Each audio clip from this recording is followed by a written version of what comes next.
최근에 이제 민노총을 저희가 작년에 국가보안법으로 고발하면서 압수수색을 통해서 북한 지령이 대거 발견됐잖아요.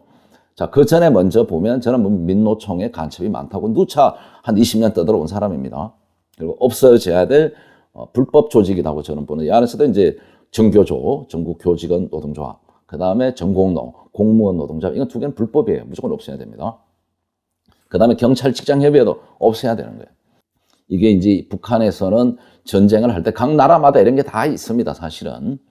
이게 정보당국이 입수한 북한의 전시사업 세칙 따르면 북한은 미제와 남조선의 침략 전쟁 의도가 확정되거나 공화국 북한의 무력 침공할 때 이제 이거는 이제 우리가 선제 타격을 할 수 있거나 그런 거죠. 북한이 도발 움직이 있으면 선제 타격을 할 수 있어요. 그러니까 지금 자유의 방패 훈련은 선제 타격하고 또 완전히 북한을 박살내고 나서 90% 이상 박살내고 100번 이겼다 했을 때 들어가는 게 안정화 부대. 이 훈련까지 동시에 제가 하고 있다고 말씀을 드렸죠. 그러니까 상당히 미국과 남한이 침략 전쟁 의도가 확정되거나 무력 침공이 가능하다고 판단할 지금 이 상황입니다. 이거 하나예요. 두 번째, 남조선의 애국 역량에 지원 요구가 있거나 국내에서 통일에 유리한 국면이 마련될 때 이게 남조선 애국 역량이 이게 뭐냐, 자유우파를 얘기하는 게 아니고 종북주사파 빨갱이를 얘기하는 거예요. 북한에서 볼 때는 종북주사파는 애국 세력이잖아요. 그 다음에 미제와 남조선이 국부지역에서 일으킨 군사적 도발 행위가 확대될 때 전시 선포 가능하다, 이렇게 되어 있습니다. 크게 세 가지예요, 이게. 여기서 이제 남조선 애국 역량의 지원 요구가 있거나 국내에서 통일에 유리한 국면이 마련될 때 이 부분이 사실은 전국 산불을 지르고 화재를 방화를 하는 겁니다. 그러면 북한의 핵과 미사일이 최고조고 최고도고 그냥 때리면 핵으로 때리지 그럼 끝날 일을 왜 북한이 안 하느냐 그러죠. 그거는 잘못된 생각이고 이해가 짧은 생각이다. 왜? 지금 전 세계적으로 핵을 쓰지 않기로 다 돼 있습니다. 이렇게 합의가 돼 있는 거예요. 근데 핵을 쓰면 그 나라는 지구상에서 무조건 사라지게 돼 있어요. 그러니까 북한의 김정은이가 핵과 미사일이 고도화 경량화되고 최고 올라가더라도 이걸 쓰면은 지도 끝나는 거예요. 그러니까 한 불에 못 쓰는 겁니다. 그래서 러시아와 우크라이나 전쟁에서도 보다시피 러시아가 핵을 갖고 있으면서도 못 쓰는 겁니다. 그 재래식 무기 아니면 최첨단 무기. 그래서 이 게임이 안 됐던 거예요.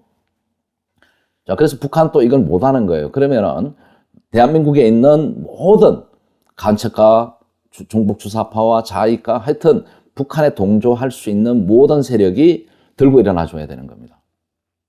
그래야 쉽게 전쟁을 이길 수 있는 거예요. 그러나 북한이 지금 이런 경험에서 한번 실패한 경험이 있어요. 누구 때문에? 박헌영이, 남노당 박헌영이 때문에 실패한 겁니다. 이 6.25 때도 박헌영이가 자, 남침을 합시다. 남침을 해도 됩니다. 남침을 하면 남한에서 남조선에서 인민봉기가 일어날 겁니다. 환영을 하고 북한군을 인민해방군을 맞아들여서 전쟁이 그냥 쉽게 끝날 거라고 주장을 한 거예요. 근데 이게 거짓말이 된 거죠. 그래서 결국은 박헌영이도 처형된 겁니다. 이런 북한의 경험이 있는 거예요. 남침을 박헌영이 말 믿고 전민봉기, 인민봉기가 일어날 거라고 믿고 남침을 했지만 그게 아니었거든요. 그리고 한미동맹 유엔군들이 와서 결국 지금은 휴전 상태가 된 겁니다. 그래서 박헌영이 결국 처형됐는데 북한 입장에서는 왜 남한에 있는 좌파들에게 이런 지령을 내리고 테스트를 하느냐? 박헌영 때문에 그런 거다. 전쟁이 발발하고 그는 남한 노동당, 남노당 당원과 민중들에게 폭동을 선동하지만 그가 그토록 기대했던 인민봉기, 전민봉기는 일어나지 않았습니다. 이거는 이승만 정권은 자익 세력에 대한 대규모 숙청을 진행하여 봉기 주도할 세력을 괴멸하였기 때문에 이거 윤석열 정부가 저거 아주 깊이 주의 깊게 봐야 될 대목입니다.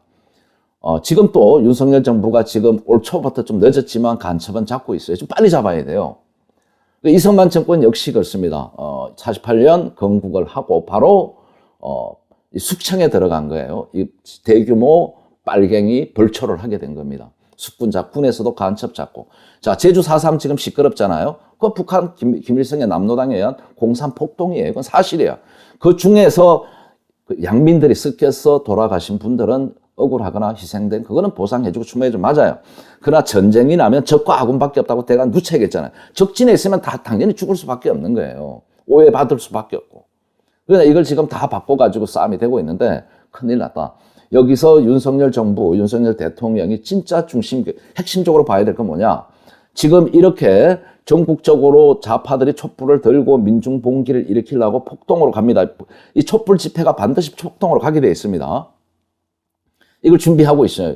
그러니까 미리 선제적으로 간첩들을 잡고 반국가 세력들, 자익들을 청소를 하면은 이게 핵심을 잡아내면 얘들이 말하는 전민봉기를 못 익히는 겁니다. 여기서 빨리 답을 얻어야 돼요.